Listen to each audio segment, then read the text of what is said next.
विशिष्ट शिक्षकों की सेवा निरंतरता की कवायद तेज। 25 सितंबर 2025 को कमेटी सौंपेगी अंतिम रिपोर्ट।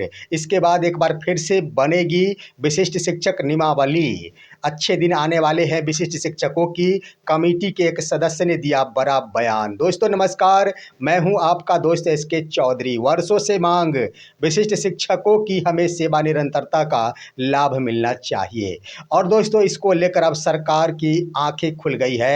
सरकार बहुत ही जल्द विशिष्ट शिक्षकों को सेवा निरंतरता का लाभ देने जा रही है। इसके लिए लगातार भी हम अपने वीडियो के माध्यम से सरकार का ध्यान इस तरफ आकृष्ट कराने की कोशिश करते रहे हैं, लेकिन अब लगता है कि सरकार की आंखें खुल गई है और विशिष्ट शिक्षकों के यहाँ पर दिन लौटने वाले हैं। उनके तमाम मांगे पूरी होने वाले हैं। दोस्तों इसको लेकर जो कमेटी का निर्धारण किया गया है, 9 सदस्यीय कमेटी, उसकी एक बैठक हो गई है और उस बैठक के बाद 2 और भी बैठक होनी है, जिसके बाद अंतिम रूप से 25 सितंबर को कमेटी अपना रिपोर्ट सौंप देगी। इसी बीच एक कार्यक्रम में उसी 9 सदस्यीय कमेटी के एक मेंबर के द्वारा बड़ा बयान दिया गया है। आइए आज के इस वीडियो में उन बयानों से हम आपको अवगत कराते हैं और साथ ही साथ क्या कुछ होने वाला है इस पर विस्तार पूर्वक चर्चा करते हैं। लेकिन इससे पहले अगर आपने अभी तक हमारे इस चैनल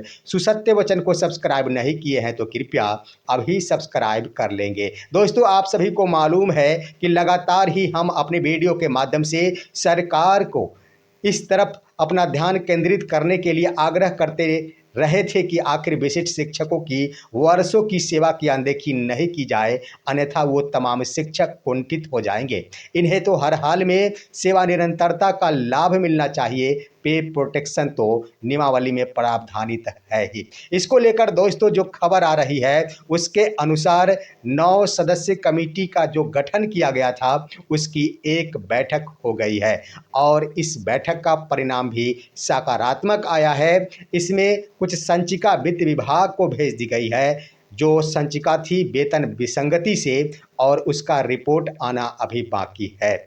इसी बीच 2 और बैठकें भी होनी है। यह बैठक माध्यमिक प्राथमिक शिक्षा निदेशालय शिक्षा सचिव के अध्यक्षता में हो रही है। 2 और बैठकें होंगी। 2 बैठक में एक और बैठक उम्मीद यह जताई जा रही है कि यह 20 सितंबर के आसपास यह बैठक आयोजित की जाएगी और उसके बाद अंतिम बैठक आयोजित होगी 25 सितंबर 2025 को। यह निर्धारित कर दी गई है। 25 सितंबर 2025 के बैठक में कमेटी अपना संपूर्ण रिपोर्ट सौंप देगी यहाँ पर। उसके बाद उन पर विश्लेषण के बाद उसका पर मंथन किया जाएगा और मंथन के उपरांत इसी महीने यानी सितंबर महीने में ही उसके आधार पर एक बार फिर से विशिष्ट शिक्षकों की सेवा निरंतरता से संबंधित प्रावधान के तहत एक बार फिर से नियमावली का निर्माण किया जा सकेगा। दोस्तों इसके अंतर्गत बड़ी खबर आ रही है कि शिक्षकों की तमाम मांगे पूरी होने वाली है और शिक्षकों के सपने साकार होने वाले हैं। अब आइए हम बातें करते हैं कि आखिर कमेटी रिपोर्ट सौंपने के बाद कितने दिन लगेंगे। दोस्तों इसमें ज़्यादा दिन नहीं लगेंगे, क्योंकि जो भी प्रक्रियाएं अपनाई जा रही है काफ़ी तेज़ी से प्रक्रियाएं अपनाई जा रही है, जिसमें शिक्षकों के वेतन विसंगति, उनकी सेवा निरंतरता, वरीयता और कनीय का लाभ देने संबंधी प्रावधानों पर गंभीरतापूर्वक विचार किया जा रहा है और इसका अंतिम फलाफल देखने को मिलेगा जब 25 सितंबर को इसका रिपोर्ट सौंप दिया जाएगा। दोस्तों ज़्यादा वक्त नहीं, लेकिन इतना तो ज़रूर है कि यह अक्टूबर महीने के प्रथम सप्ताह में ही यह गजट प्रस्तुत कर दिया जाएगा नए नियमावली से संबंधित। लेकिन यह संभावना दिखाई जा रही है कि सितंबर के अंतिम सप्ताह में ही सेवा निरंतरता संबंधी घोषणा कर दी जाएगी। तो इस तरह से यहाँ पर शिक्षकों के दिन लौटने वाले हैं और शिक्षकों की मांगे भी पूरी होने वाली है। दोस्तों हम आपको बता देना चाहेंगे, आप धैर्य बनाकर रखेंगे, हम आपको कमेटी के एक मेंबर जो माध्यमिक शिक्षा उप निदेशक है अब्दुल सलाम अंसारी, उनके बयानों से भी अवगत कराएंगे। लेकिन आप जान लें कि आखिर शिक्षकों की जो मांगे हैं यह मांग वर्षों की मांग है। आज की तारीख में भी अगर नियोजित शिक्षक परीक्षा में बैठने को राजी नहीं रहे तो इसका मुख्य कारण यह है कि उन्हें सेवा निरंतरता का डर सता रहा है पे प्रोटेक्शन का डर सता रहा है। और ऐसा देखने को भी मिला है कि बिहार के तमाम विशिष्ट शिक्षक जो काफ़ी मायूस हो चुके थे, 8-8 महीना बीत जाने के बाद भी ना तो उन्हें पे फिक्सेशन का लाभ मिला था, ना ही पे प्रोटेक्शन का लाभ मिला था, ना ही सेवा निरंतरता का लाभ मिला था, जिसको लेकर विशिष्ट शिक्षक अपनी सेवा और अपने भविष्य को अधर में दिख रहे थे। और इस पर जब यहाँ पर कमेटी का गठन हुआ है, सरकार के ऊपर जब दबाव बनी है, तो निश्चित रूप से सरकार यहाँ पर दबाव के में आकर अब विशिष्ट शिक्षकों के लिए आंखें खोल रही है।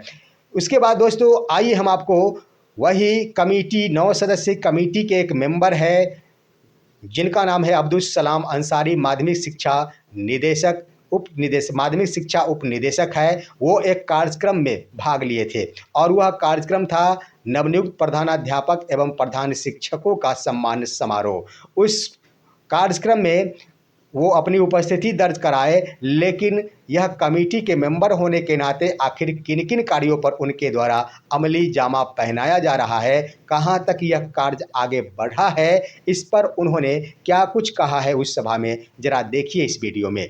करना बहुत मुश्किल हो जाता है। इसके अलावा हमारे माननीय सदस्य हैं, इनका भी उत्तर बनाना पड़ता है हम लोगों का, इनका कभी कभी क्वेश्चन भी बनाना पड़ जाता है, तो विधानसभा में जाकर जवाब में सहयोग भी देना पड़ता है। तो ऐसी हालत में एक कमेटी बनी है, मैं भी उसका एक सदस्य हूँ और हम लोग काफ़ी सकारात्मक हैं इस बार। आपको बता दें, आप खासकर आपके सेवा निरंतरता पर और वरीयता पर, जो आपसी वरीयता है शिक्षकों का, आपसी वरीयता के चलते बहुत सारे विद्यालयों में समस्या उत्पन्न हो गई है। तो उम्मीद रखिए हम लोग इस पर भी काफ़ी ध्यान देंगे। विषय विसंगति जो है, वेतन का जो विसंगति है, उसके लिए हम लोगों ने एक संचिका भी भेजी थी वित्त विभाग में, जो अभी तक नहीं आ पाई है। और सारे बातों पर हम लोग मेरे निदेशक प्राथमिक शिक्षा की अध्यक्षता में यह कमेटी है और हम लोगों ने, मैं अपने स्तर से खासकर काफ़ी पॉजिटिव हूँ, क्योंकि मैं आपके ग्रास रूट से चला हूँ और आपकी नियुक्ति से लेकर आपके प्रोन्नति तक, आपके बीपीएससी के परीक्षा तक, रिजल्ट निकलवाने तक, पोस्टिंग तक, सभी में मैं सहभागी रहा हूँ। तो आप लोग उम्मीद रखें, अभी कमेटी बनी है, अभी मंच से कहना अत्योक्ति होगी, हम लोग काफ़ी सकारात्मक है और अच्छे रिजल्ट आएंगे। तो दोस्तों आपने देख लिया कि उन्होंने अंत में स्पष्ट ही कह दिया है कि काफ़ी सकारात्मक है और विशिष्ट शिक्षकों के भविष्य के लिए काफ़ी अच्छा होने वाला है। तो स्पष्ट हो चुका है कि यहाँ पर विशिष्ट शिक्षकों के दिन लौटने वाले हैं।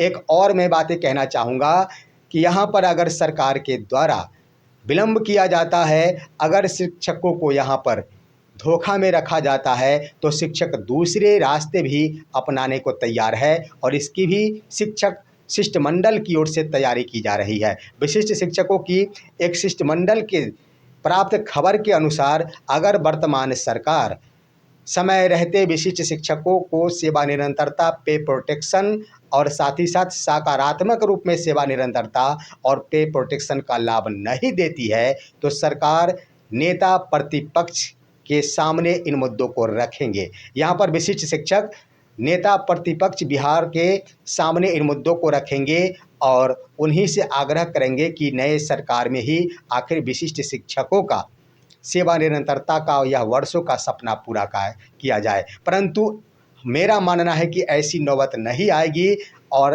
वर्तमान सरकार ही, बिहार के मुख्यमंत्री श्री नीतीश कुमार के द्वारा ही विशिष्ट शिक्षकों को सेवा निरंतरता का लाभ दे दिया जाएगा। ज़्यादा वक्त नहीं, लेकिन 15 दिनों में विशिष्ट शिक्षकों को यह खुशखबरी देखने को मिल जाएगी। दोस्तों ये है आज की अहम खबर। आप सभी हमारे इस वीडियो को लाइक कीजिए, तमाम दोस्तों के पास शेयर कीजिए और अब दीजिए अपने दोस्त को इजाज़त। हम फिर मिलेंगे आपसे अगले वीडियो में, तब तक के लिए नमस्कार।